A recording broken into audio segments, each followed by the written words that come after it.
أنا الملكة كليوباترا حاكمة مصر القديمة. ولدت في 69 قبل الميلاد في مدينة الإسكندرية، ونشأت في أسرة ملكية سلالة البطلمية. بعد وفاة والدي توليت الحكم مع شقيقي الأصغر بطليموس الثالث عشر، ومن البداية كانت هناك صراعات بيننا على السلطة. استخدمت جمالي كسلاح قوي لتحقيق غايتي وإبعاد أخي عن السلطة.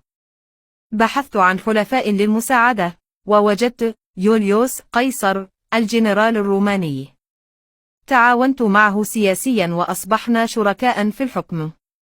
وصرت حبيبته أيضا. أنجبت منه ابنا سميته بطليموس قيصر.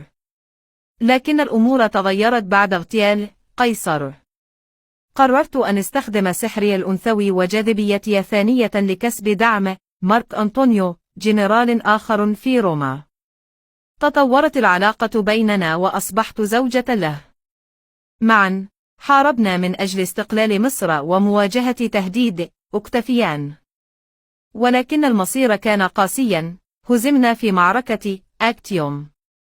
في النهاية لم أكن قادرة على تحمل الهزيمة وأن أصبح أسيرة. اخترت الموت بدلا من الاستسلام، واستخدمت سم الأفعى السامة لإنهاء حياتي. رحيلي كان نهاية لفترة هامة في تاريخ مصر والعالم القديم.